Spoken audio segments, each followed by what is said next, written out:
ओम श्री गणेशाय नमः। ओम श्रीं ऐं सरस्वते नमः। सर्वमंगल मांगल्ये शिवे सर्वार्थ साधिके शरण्ये त्र्यंबके गौरी नारायणी नमस्तुते। नीलांचल निवासाय नित्याय परमात्मने बलभद्र सुभद्राभ्यां जगन्नाथाय ते नमः। कृष्ण वंदे जगद्गुरु। ओडिशा प्रदेश रे गंजाम जिल्लार ब्रह्मपुर सहर रे अवस्थित लांजीपुली बा सुंदर राजपुर ग्रामर माँ ठाकुराणी तारादेवी द्विवार्षिक यात्रार इतिहास एवं ग्रामर अन्यान्य देवादेवी मंदिर एवं ग्रामर अतीत परिवेश को नहीं यही इतिहास व्यक्त करा जायछि। एही ग्रामर ठाकुराणी अति पुरातन वर्षर स्थापित अछंती। उग्र तारंक प्रतिकृति को लांजीपल्ली को आनी तारादेवी नाम उत्सर्ग करी पूजा अनुकूल होइथिला। माँ पार्वती दश महाविद्या स्वरूप शक्ति माँ तारादेवी रुद्राणी तारिणी तारा महेशी भव वल्लभा नारायणी जगद्धात्री महादेव प्रिया जया। माँ तांको करुणा कटाक्षरे ग्रामवासी को विपद संकट रक्षा करती एवं सभी शुभ मांगलिक कार्य सिद्ध करी आकांक्षा पूर्ण करती। माँ तारादेवी प्रथम यात्रा 1979 मसीह आरंभ होइथिला। अनेकों मनरे प्रश्न उठे जे माँ पुरातन कालर मंदिर रे स्थापित अछंती, किंतु 1979 मसीह कहीं यात्रा करबा पई माँ आज्ञा देले। एही कारणरू एही ग्रामर अनेक पुरखा व्यक्ति को ज्ञात थिबा अभिज्ञतार मतामतटी को संगृहित करी स्थगित थिबा अतीत सत्य इतिहासटी को परिप्रकाश करा जायछि। विगत प्राय 45 वर्ष पूर्वे लांजीपल्ली ग्राम ब्राह्मणशाही बासिंदा विशिष्ट ज्योतिषज्ञ स्वर्गीय पंडित ब्रजमोहन ब्रह्मा को ज्येष्ठ प्रिय पुत्र प्रधान शिक्षक श्रीमान उदयनाथ ब्रह्मा ग्रामर प्रत्येक मंदिर गुड़िकर उन्नयनमूलक कार्य करने मनस्थ कले। माँ तारादेवी प्रति तांको अगाढ़ भक्ति और विश्वास थाए। से जड़े आध्यात्मिक भावपूर्ण और शांत सहिष्णुता व्यक्ति।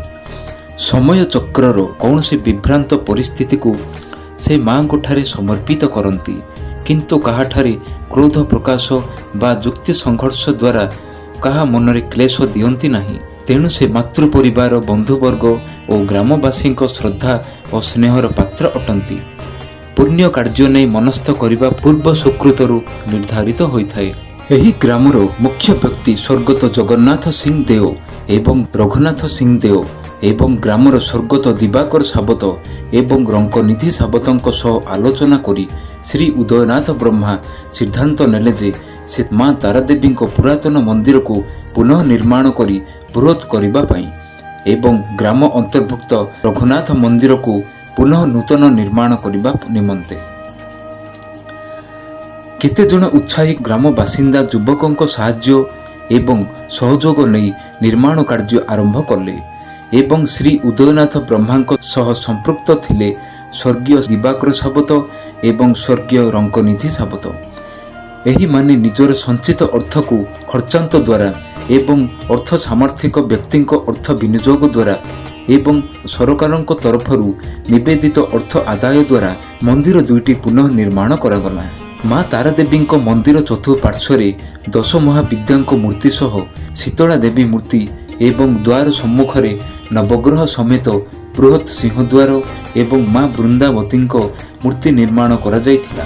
सेही भली रघुनाथ मंदिर रे नाना प्रकार मूर्ति निर्माण करी मंदिरटी बृहत करागला। मंदिरर पुनः निर्माण संपूर्ण हेबा परे मंदिरर सौंदर्य जोगु ग्रामर दृश्य मनोहर देखागला। बहुत उत्साहर सहित बहु परिश्रम और उद्यम द्वारा एही कार्य सफल होइथिबारु ग्रामवासी मनरे प्रफुल्लता देखागला एवं प्रतिष्ठा कार्य उत्सव पालन करागला। एही शुभ कार्य माँ तारादेवी संतुष्ट होई स्व इच्छारे यात्रा करबा पई आज्ञा देथिले। रवींद्र नामक जड़े बालक ठारे प्रसन्न होई आविर्भाव होइथिले। दिने बालकटी अन्यमानक साथी मेଳରେ अपराह्न समय खेलुथिबा बेले हठात दौड़ी आसी माँ तारादेवी सेवकों घर बारंडारे संध्या समय ध्यान करी बसी जाइथिला। साही लोक माने रुंढ होई पिलाटी प्रति जिज्ञासा करथिले। पिलाटी कहिथिला, तुंबे पूर्व दिगर ब्राह्मण पुत्र को डाकी आण, अर्थात उदयनाथ ब्रह्मा को डाकिबा पई माँ इंगित देइथिले। କିଛି ଲୋକ ଯାଇ ଶ୍ରୀ ଉଦୟନାଥଙ୍କୁ କହିଲେ। ଯେତେବେଳେ ଉଦୟନାଥ ବ୍ରହ୍ମା ପିଲାଟି ନିକଟରେ ଉପସ୍ଥିତ ହେଲେ, ସେହି ମୁହୂର୍ତ୍ତରେ ପିଲାଟି କହିଥିଲା, ମୁଁ ତୁମଠାରେ ବହୁତ ସନ୍ତୁଷ୍ଟ ହୋଇଛି। ତୁମର କଲ୍ୟାଣ ହେଉ। ତୁମେ ମୋର ଯାତ୍ରା ଆରମ୍ଭ କର। ବାଳକଟି ଦ୍ୱାରା ମା ତାରାଦେବୀ ଯାତ୍ରା କେବେ, କିପରି ଓ କେଉଁଠାରେ କରାଯିବ ଏହା ଜଣାଇ ଦେଇଥିଲେ। ଗ୍ରାମବାସୀମାନେ ଭକ୍ତି ନିବେଦନ ସହ ବାଳକଟି ନିକଟରେ ଧୂପ, ଦୀପ, ଅର୍ଘ୍ୟ ଓ ପଣା ଅର୍ପଣ କରିଥିଲେ। ସମସ୍ତ ଅନୁଭବୀ ଭକ୍ତଙ୍କ ମନରେ ଅଗାଢ଼ ଭକ୍ତି ଓ ବିଶ୍ୱାସ ଆସିଥିଲା ମା ତାରାଦେବୀଙ୍କ ଠାରେ। ଏଣୁ ଯାତ୍ରା କରିବା ନିଷ୍ପତ୍ତି ନିଆଗଲା। ଗ୍ରାମବାସୀମାନେ ସଂଗଠନ ହୋଇ ସ୍ୱର୍ଗତ ଜଗନ୍ନାଥ ସିଂ ଦେଓଙ୍କୁ ସଭାପତିତ୍ୱ ଭାବେ ଯାତ୍ରା କମିଟି ଗଠନ କରିଥିଲେ।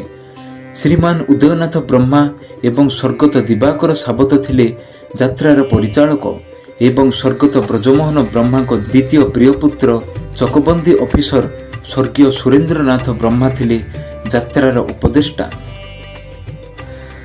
ଯାତ୍ରାରେ ପୂଜାବିଧିର ଆୟୋଜନ ନିର୍ଦ୍ଦେଶରେ ନିଯୁକ୍ତି ଥିଲେ ସ୍ୱର୍ଗତ ଭାସ୍କର ବ୍ରହ୍ମା ଏବଂ ଏହି ଯାତ୍ରା ପାଇଁ ଅନେକ ଜଣ ସଦସ୍ୟ ରହିଥାନ୍ତି।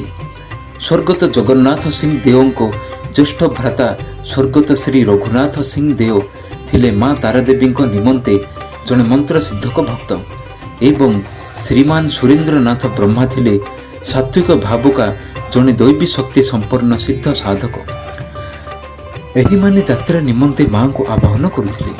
ଯାତ୍ରାର ପ୍ରାରମ୍ଭରେ ନିର୍ଦ୍ଦିଷ୍ଟ ଶୁଭ ଦିନଟିରେ ମାଙ୍କୁ ପୂଜାବିଧି ଅନୁସାରେ ଆଜ୍ଞା ପୁଷ୍ପମାଳ ମା ତାରାଦେବୀଙ୍କ ସାନ୍ନିଧ୍ୟରୁ ଅଣାଯାଇଥାଏ ଏବଂ ବାଦ୍ୟ ସଂକୀର୍ତ୍ତନ ସହ ଶୁଭସ୍ତମ୍ଭ ନେଇ ମାଙ୍କ ଅସ୍ଥାୟୀ ମଣ୍ଡପଠାରେ ମନ୍ତ୍ର ପାଠ କରି ପୂଜାବିଧିରେ ସ୍ଥାପନା କରାଯାଏ। ତତ୍ପରେ ଏକ ନିର୍ଦ୍ଦିଷ୍ଟ ଶୁଭ ଦିନଟିରେ ଯାତ୍ରା ଆରମ୍ଭ ହୁଏ। ଭଜନା କୀର୍ତ୍ତନ, ଜଣାଣ ପ୍ରାର୍ଥନା ସହ ଆବାହନ କରିବା ସମୟରେ ମାଙ୍କ ମଥାରୁ ମନ୍ଦାର ପୁଷ୍ପ ଦ୍ୱାରା ମା ଆବିର୍ଭାବ ହୁଅନ୍ତି। ମାଙ୍କୁ ବରଣ କରି ଯାତ୍ରା ସହିତ ଗ୍ରାମ ମଧ୍ୟସ୍ଥିତ ଅସ୍ଥାୟୀ ମଣ୍ଡପ ପୀଠରେ ସ୍ଥାପନା କରାଯାଏ। ମା ସେଠାରେ ବିରାଜିତ ହୁଅନ୍ତି। ଗ୍ରାମର ପ୍ରତି ସାହିରେ ପ୍ରତିଦିନ ରାତ୍ରରେ ମା ତାରାଦେବୀ ମହା ଆଡମ୍ବର ସହ ଉତ୍ସବ କରି ସ୍ୱ ଇଚ୍ଛାରେ ବିରାଜମାନ ହୋଇ ଯାତ୍ରା ପରିକ୍ରମା କରନ୍ତି। ସ୍ୱର୍ଗତ ରଘୁନାଥ ସିଂ ଦେଓ ରାଜା ବଂଶୀୟ ବ୍ୟକ୍ତି ଯୋଗୁଁ ତାଙ୍କ ପରିବାରକୁ ରାଜା ପରିବାର ଏବଂ ତାଙ୍କରି ସାହିକୁ ରାଜା ସାହି କିମ୍ବା ରାଜବାଟୀ ମଧ୍ୟ କୁହାଯାଏ। ମା ତାରାଦେବୀ ଯାତ୍ରା ପରିକ୍ରମା ସମୟରେ ପ୍ରଥମେ ରାଜବାଟୀରେ ବିରାଜମାନ ହୋଇ ପୂଜା ପାଆନ୍ତି। ତତ୍ପରେ ଅନ୍ୟ ସାହିକୁ ମା ଯାତ୍ରା ପରିକ୍ରମା କରନ୍ତି। କିଛିଦିନ ଅନ୍ତେ ମା ଯାତ୍ରା ସମାପ୍ତ କରି ମହା ଆନନ୍ଦରେ ଯାତ୍ରା ଉତ୍ସବ ସହିତ ନିଜ ମନ୍ଦିରକୁ ପ୍ରତ୍ୟାବର୍ତ୍ତନ କରନ୍ତି। ଯାତ୍ରା ସମୟରେ ଯେମିତି ଆନନ୍ଦ ଉଲ୍ଲାସର ଢେଉ ଖେଳିଯାଇଥାଏ, ଯାତ୍ରା ସମାପ୍ତ ପରେ ସମସ୍ତ ଗ୍ରାମବାସୀଙ୍କ ମନରେ ଦୁଃଖ ଭାବ ଜାତ ହୋଇଥାଏ। ଏହି ଦ୍ୱିବାର୍ଷିକ ଯାତ୍ରା ଧାରା ଅନୁସାରେ 2 ବର୍ଷରେ ଥରେ ହୋଇଥାଏ। ଏହି ଯାତ୍ରା ବିଖ୍ୟାତ ହୋଇ ଚାଲିଛି ଏବଂ ବିଶ୍ୱାସ ବଢ଼ି ଚାଲିଛି। ସ୍ୱର୍ଗତ ମହେନ୍ଦ୍ରନାଥ ବ୍ରହ୍ମା ଭକ୍ତିପୂର୍ଣ୍ଣ ସହ ମା ତାରାଦେବୀଙ୍କ ମନ୍ଦିରଟି ପ୍ରତି ଯାତ୍ରାରେ ମନମୁଗ୍ଧ ରଙ୍ଗୀନରେ ଚିତ୍ରାଙ୍କିତ କରି ସୌନ୍ଦର୍ଯ୍ୟ ବର୍ଦ୍ଧନ କରୁଥିଲେ। ଶ୍ରୀମାନ ଉଦୟନାଥ ବ୍ରହ୍ମା ଏବଂ ସ୍ୱର୍ଗତ ଦିବାକର ସାବତ ପ୍ରଥମତମ ଯାତ୍ରାଠାରୁ ଦ୍ୱିବାର୍ଷିକ ଯାତ୍ରା ଅନେକ ଥର ପରିଚାଳନା ଦାୟିତ୍ୱ ବହନ କରିଛନ୍ତି। ମା ପାର୍ବତୀ ତାରାଦେବୀଙ୍କ ସ୍ୱପ୍ନ ସଂକେତରୁ ମନ୍ଦିର ସାମ୍ନାରେ ନିରୀହ ପଶୁପକ୍ଷୀ ଜୀବ ବଳିଦାନ ନିଷେଧ କରାଯାଇଛି। ମାଙ୍କ ଆଜ୍ଞାରୁ ଆଶ୍ୱିନ ମାସ ଦଶହରା ନବରାତ୍ରର ମହାନବମୀରେ ବସ୍ତ୍ରଭୂଷଣ ପଞ୍ଚାମୃତ ପଣା ଭୋଗ ନିମନ୍ତେ ଆଦେଶ ନିୟମ ପାଳନ କରାଯାଇଛି। ସ୍ୱର୍ଗୀୟ ରଘୁନାଥ ସିଂ ଦେଓଙ୍କ ପ୍ରିୟ ପୁତ୍ର ଭଗବତ ସିଂ ଦେଓ ପରମ୍ପରା ଅନୁଯାୟୀ ମା ତାରାଦେବୀଙ୍କ ଯାତ୍ରା ପରିଚାଳନା କରନ୍ତି ଏବଂ ମା ତାରାଦେବୀଙ୍କ ଘଟ ଧାରଣକାରୀ ଭକ୍ତଙ୍କ ପରମ୍ପରା ଅନୁଯାୟୀ ଘଟ ଧାରଣ କରିଥାନ୍ତି। ଯାତ୍ରାର ପ୍ରତ୍ୟେକ ଆବଶ୍ୟକ ପୂଜା କ୍ଷେତ୍ରରେ ଏବଂ ମାଙ୍କ ଆବାହନ ସମୟରେ ଦେଶୀ ବେହେରା ମାଙ୍କ ସାନ୍ନିଧ୍ୟରେ ରହି ଯାତ୍ରା ହୋଇଥାଏ। ଏଣୁ ଦେଶୀ ବେହେରାଙ୍କ ପରମ୍ପରା ନେଇ ଏମିତି ସର୍ବଦା ଯାତ୍ରା ଚାଲୁଥିବ। ସ୍ୱର୍ଗତ ବ୍ରଜମୋହନ ବ୍ରହ୍ମାଙ୍କ ଜ୍ୟେଷ୍ଠ ଭ୍ରାତା ସ୍ୱର୍ଗତ ମଦନ ମୋହନ ବ୍ରହ୍ମାଙ୍କ ପ୍ରିୟ ପୁତ୍ର ଉଚ୍ଚ ବିଚାରାଳୟର ମୁଖ୍ୟ ବିଚାରପତି ବା ମାଜିଷ୍ଟ୍ରେଟ ଶ୍ରୀମାନ ହେମାଂଶୁ ଚରଣ ବ୍ରହ୍ମା ଗ୍ରାମର ଯାତ୍ରା ଉତ୍ସବ ଆଦି କାର୍ଯ୍ୟରେ କୌଣସି ପରିସ୍ଥିତି ନିମନ୍ତେ ନୀତିବାନ ବ୍ୟକ୍ତିଙ୍କ ପାଇଁ ଧୈର୍ଯ୍ୟ ଓ ସାହସର ପ୍ରତୀକ ଅଟନ୍ତି। ପ୍ରତିଷ୍ଠିତ ବିଜ୍ଞ ବ୍ୟକ୍ତିମାନେ ପ୍ରଶଂସା ଏବଂ ସମ୍ମାନ ପ୍ରତି ଭ୍ରୂକ୍ଷେପ ନ କରି ସତ୍କର୍ମ କରିଚାଲନ୍ତି ଏବଂ ଉତ୍ତମ ବିଚାର ଦ୍ୱାରା ପ୍ରତି କାର୍ଯ୍ୟରେ ସିଦ୍ଧାନ୍ତ ନିଅନ୍ତି। ଏଣୁ ଗ୍ରାମର ମଙ୍ଗଳକାରୀ ମୁଖ୍ୟ ମାନ୍ୟ ବ୍ୟକ୍ତିଙ୍କୁ ଏବଂ ସ୍ୱର୍ଗୀୟମାନଙ୍କୁ ଚିରସ୍ମରଣ ରଖିବା ଉଚିତ। ଏହି ଯାତ୍ରା ସମୟରେ ଏହି ଗ୍ରାମର ବ୍ୟକ୍ତିମାନେ ନୃତ୍ୟ ନାଟିକା ପରିବେଷଣ କରନ୍ତି। ଏହି ଗ୍ରାମଟି ଏକ ସଙ୍ଗୀତ ପ୍ରତିଭାର ପ୍ରଗତିସ୍ଥଳ। ପୁରାତନ ସମୟରୁ ହିଁ ସଙ୍ଗୀତ କଳା ପ୍ରେମୀମାନେ ଭକ୍ତ କବିଙ୍କ ରଚିତ ଓଡ଼ିଶୀ, ଚମ୍ପୁ, ଛାନ୍ଦ, ବୀଣା ଆଦି ବାଦ୍ୟଯନ୍ତ୍ର ଦ୍ୱାରା ସଙ୍ଗୀତ ଗାୟନ କରି ଲୋକ ସମାଜକୁ ମନୋରଞ୍ଜନ କରୁଥିଲେ।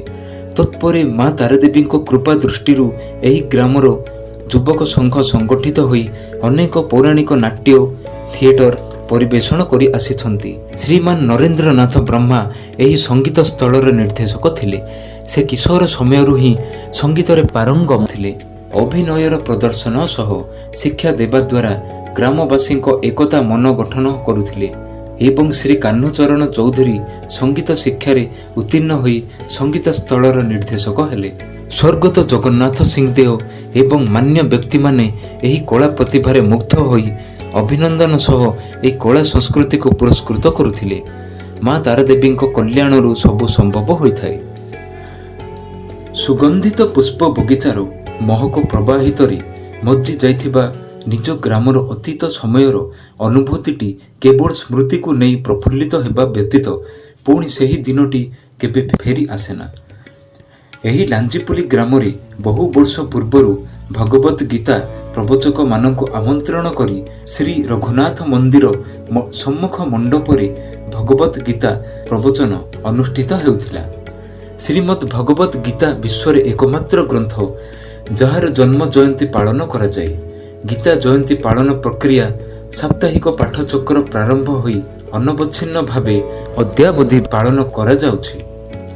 ଏହି ମାର୍ଗରେ ଦାୟିତ୍ୱ ନେଇ ସହଯୋଗ କରୁଥିଲେ ବିଜ୍ଞମାନ୍ୟ ବ୍ୟକ୍ତି ଗୀତା ପ୍ରେମୀମାନେ। ସନାତନ ଧର୍ମ ଅନୁସାରେ ସତ୍କର୍ମ ଓ ସତ୍ ଚିନ୍ତା ନିମନ୍ତେ ଏହି ସଂସାର ରୂପକ ମହାସମୁଦ୍ରରୁ ପାରି ହେବା ପାଇଁ ଭଗବାନ ନାମ ସଂକୀର୍ତ୍ତନ, ଗୀତା ଶ୍ରବଣ ଏକମାତ୍ର ପନ୍ଥା। ହରିର୍ନାମୈବ କେବଳମ୍ କଳୌ ନାସ୍ତୈବ ଗତିରନ୍ୟଥା। ସୁତରାଂ ଏହି ଦୃଷ୍ଟିକୋଣରୁ ଭଗବାନ ଶ୍ରୀକୃଷ୍ଣଙ୍କ ମୁଖ ନିଃସୃତ ବାଣୀ ଗୀତା ତତ୍ତ୍ୱ ସମସ୍ତଙ୍କ ପାଇଁ ଗ୍ରହଣଯୋଗ୍ୟ। ଏହି ଗୀତା ତତ୍ତ୍ୱ ପ୍ରବଚନ ପ୍ରକ୍ରିୟା ଅଦ୍ୟାବଧି ଚାଲି ଆସୁଅଛି।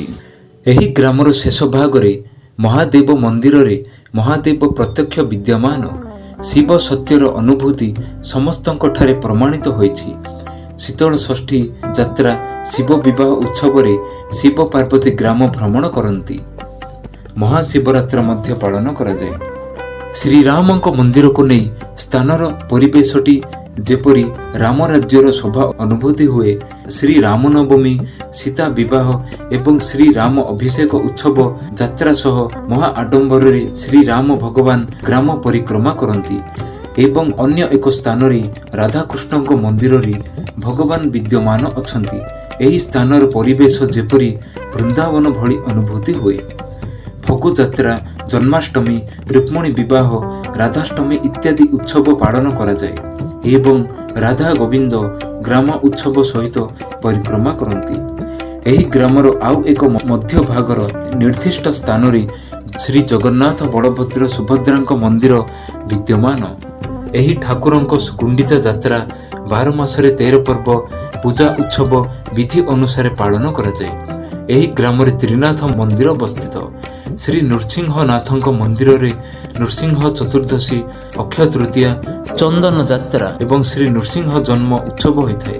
ଶ୍ରୀ ବୀର ହନୁମାନ ମନ୍ଦିର, ଶ୍ରୀ ମା ମଙ୍ଗଳା ମନ୍ଦିର, ମା ଚଣ୍ଡୀଙ୍କ ମନ୍ଦିର, ଶ୍ରୀ ଗଣେଶ ମନ୍ଦିର ଏବଂ କାଞ୍ଜିଆମା ତାରିଣୀଙ୍କ ମନ୍ଦିରରେ ପୂଜା ପର୍ବ ପାଳନ ହୋଇଥାଏ।